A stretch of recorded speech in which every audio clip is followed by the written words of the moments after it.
ایک موقع پر ہر صحابی اپنا اپنا شوق بتا رہا تھا.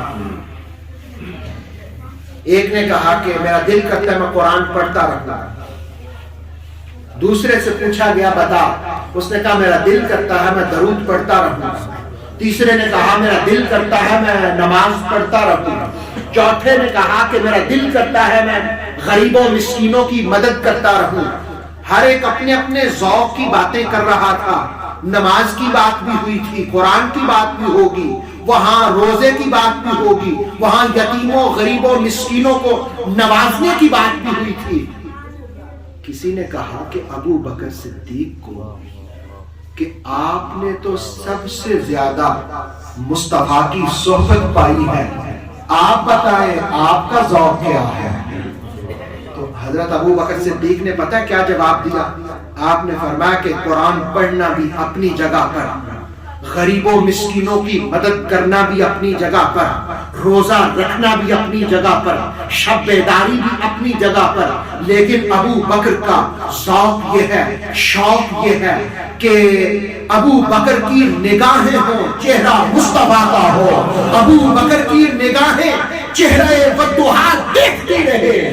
برادران گرامی بھی ابو بکر صدیق کا ذوق تھا، ان کا شوق تھا کہ ان کی نگاہیں چہرہ رسول دیکھتی رہے. ثانی اثنین اذ ہما فی الغار اذ یقول لصاحبہ لا تحزن ان اللہ معنا.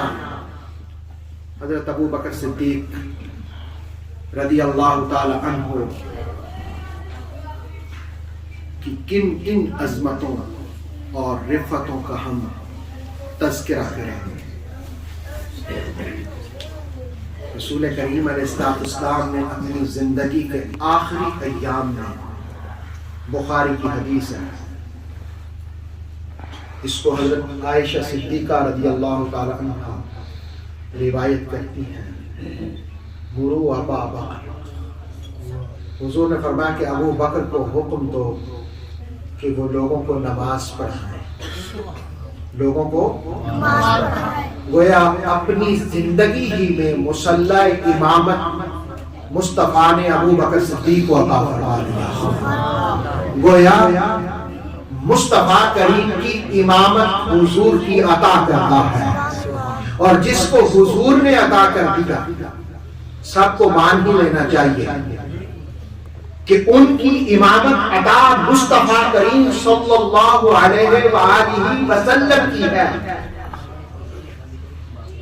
تو اس پر حضرت عائشہ صدیقہ رضی اللہ تعالیٰ عنہا نے عرض کیا یا رسول اللہ وہ بڑے نرم دل ہیں، رقیق القلب ہیں، وہ آپ کی مصلی پر جدائی برداشت نہیں کر سکیں گے. مصطفیٰ کریم علیہ السلام نے پھر فرمایا کہ انہی کو حکم دو. جب اصرار کے ساتھ حضور نے کہا تو حضرت عائشہ نے حضرت حفصہ رضی اللہ تعالیٰ عنہا سے کہا کہ آپ حضور کو کہیں. تو مصطفیٰ کریم علیہ السلام نے اس موقع پر جو عورتوں کے بارے میں کہا سو کہا، پڑھ لیجئے. لیکن حضور نے پھر فرمایا مرو ابا بکر، ابو بکر کو حکم دو کہ وہ لوگوں کو نماز پڑھائیں. برادران گرامی، حضرت ابو بکر صدیق رضی اللہ تعالیٰ عنہ مصلی پر آگے اور نماز پڑھائی. مصطفیٰ کریم علیہ السلام اس دنیا سے تشریف لے کے مدینہ طیبہ میں اس دور کی کوئی چیز باقی ہے یا نہیں باقی، لیکن وہ باغ آج بھی موجود ہے کہ جس باغ کے اندر انصار جمع تھے اور وہ کہہ رہے تھے کہ خلیفہ ہم میں سے ہوگا کوئی.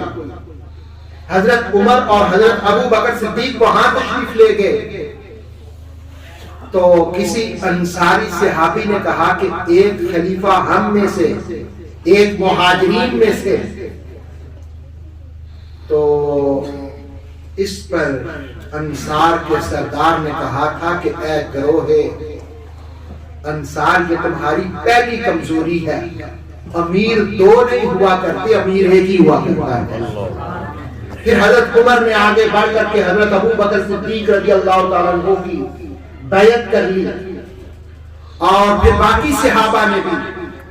یقیناً سیدنا صدیق اکبر رضی اللہ تعالیٰ عنہ اس موقع پر مصطفیٰ کریم علیہ السلام کی یہ جو سنت تھی، خلافت کا نظام، اس کو بچا رہے تھے، اور مولا علی دوسری جانب مصطفیٰ کریم علیہ السلام کو غسل دے رہے تھے، اور رسول کریم علیہ السلام کی تدفین کی تیاری کر رہے تھے۔ ادھر ابو بکر صدیق مصطفیٰ کی خلافت کے نظام کو بچا رہے تھے اور اس کی حفاظت کر رہے تھے۔ اپنا اپنا کام تھا، یہ اپنا کام کر رہے تھے، وہ اپنا کام کر رہے تھے۔ حضرات گرامی، حضرت ابو بکر صدیق رضی اللہ تعالیٰ عنہ جس وقت خلیفہ بن کے، خلیفۃ المسلمین، تو جس وقت خلیفہ نہیں تھے تو آپ مدینہ کی بچیاں تھیں، انہوں نے بکریاں رکھی ہوئی تھی، تو آپ ان کی بکریاں دوتے تھے۔ تو جس وقت آپ خلیفہ بنے تو ان بچیوں نے کہا کہ خلیفۃ المسلمین بن گئے، کیا اب بھی آپ ہماری بکریاں دھوئیں گے؟ تو ابو بکر صدیق رضی اللہ تعالیٰ عنہ نے کہا کہ ہاں، میں اب بھی تمہاری بکریاں دھوتا رہوں گا، اب بھی دھوتا رہوں گا۔ خلافت سے 3 سال پہلے بھی ان بچیوں کی بکریاں دھوتے رہے، اور خلافت کے 1 سال بعد بھی ان کی بکریاں دھوتے رہے۔ دراصل ابو بکر صدیق نے بتا دیا کہ قیامت تک آنے والے حکمرانوں، حاکم وہ ہوتا ہے جو عوام کی سہولت کے کام کرتا ہے، عوام کو سہولتیں دیتا ہے، عوام سے سہولتیں چھینتا نہیں ہے، عوام کو فیسیلیٹیٹ کرتا ہے۔ گویا ابو بکر صدیق نے قیامت تک آنے والے حکمرانوں کو یہ پیغام دے دیا، اگر تم کامیاب حاکم بننا چاہتے ہو تو عوام کی خدمت کرو، کمزوروں کو اور ضعیفوں کو اور بے بسوں کی مدد کرو۔ لیکن آج کا نظام امیروں کو امیر تر کیے جا رہا ہے، غریبوں کو غریب تر کیے جا رہا ہے۔ کاش کوئی مرد مومن ابو بکر صدیق رضی اللہ تعالی عنہ اور خلافت راشدہ سے سبق لیتے ہوئے آج عوام کی سہولتیں بھی مہیا کرتے ہیں۔ بس میں اپنی گفتگو کو، باتیں تو بہت سی ہیں لیکن تقریباً گھنٹہ ہونے کو ہے میری گفتگو کے، اس لیے میں سمیٹتے ہوئے کہوں گا کہ اللہ رب العالمین نے کتنی عزت اور مقام دیا ابو بکر صدیق رضی اللہ عنہ، لیکن حضرت ابو بکر صدیق رضی اللہ تعالی عنہ نے مصطفیٰ کریم صلی اللہ علیہ وسلم سے وفا کس انداز میں کی؟ بخاری کی حدیث ہے کہ حضرت ابو بکر صدیق نے کہا کہ لوگوں، مصطفیٰ کے خاندان کی عزت کرو حضور علیہ السلام کے لیے، حضور علیہ السلام کی محبت ہے تو ان کے خاندان کا احترام کرو۔ اور پھر ایک موقع پر آپ منبر پر جلوہ فغن تھے، امام حسن آئے اور کہنے لگے کہ آپ میرے بابا کی جگہ پر بیٹھے ہیں، یعنی میرے نانا کے منبر پر بیٹھے ہیں۔ تو ابو بکر صدیق متوجہ ہو گئے اور اس شہزادے سے کہنے لگے کہ اے شہزادہ حسن، اس میں کوئی شک نہیں، یہ منبر میرا نہیں ہے، یہ تمہارے بابا کا ہے۔ جس وقت آپ نے یہ کہا تو بچے بھی ذرا بعض اوقات اپنا انداز دکھاتے ہیں، تو جس وقت حسن پاک نے دیکھا کہ خلیفۃ المسلمین نے اقرار کر لیا ہے کہ ہاں یہ منبر تیرے ہی بابا کا ہے، آپ کہنے لگے ذرا نیچے تو آ جائے۔ تو اب دیکھیں، اگر مجھے کوئی اس محفل میں کہے کرسی سے نیچے اتر جائے تو ہو سکتا ہے میں اتر جاؤں، ہو سکتا ہے میں نہ اتروں، میں بیٹھا ہی رہوں، لیکن ابو بکر صدیق کی عظمت دیکھے، ان کی رفت دیکھے، ان کا مقام دیکھے۔ انہوں نے کہا کہ جس مصطفیٰ کا کلمہ میں نے پڑھا ہے اسی مصطفیٰ کے شہزادے حسن مجھے کہہ رہے ہیں منبر سے نیچے آ جائیں، تو ابو بکر صدیق اسی وقت منبر سے اٹھ گئے۔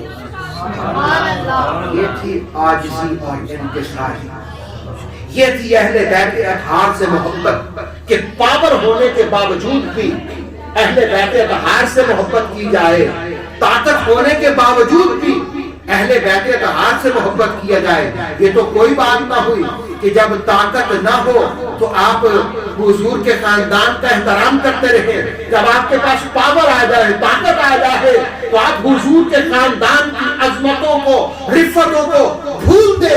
سیدنا صدیق اکبر کا یوم منانے والوں، صدیق اکبر کا درس یہ ہے زندگی کا، اگر دنیا اور آخرت میں عزتیں، کامیابیاں چاہتے ہو تو مصطفیٰ کریم علیہ السلام کے لیے حضور کی آل کا احترام کرو۔ وآخر دعوانا الحمدللہ رب اوتھینٹک العالمین۔ اسلامک نالج کے لیے نور وحی یوٹیوب چینل کو سبسکرائب کیجئے، بیل آئیکن کو بھی لازمی پریس کریں۔ نور وحی کے فیس بک پیج، ٹک ٹاک اور انسٹاگرام کو بھی فالو اور لائک کیجئے تاکہ ہماری ہر نئی آنے والی ویڈیو آپ تک بر وقت پہنچ سکے۔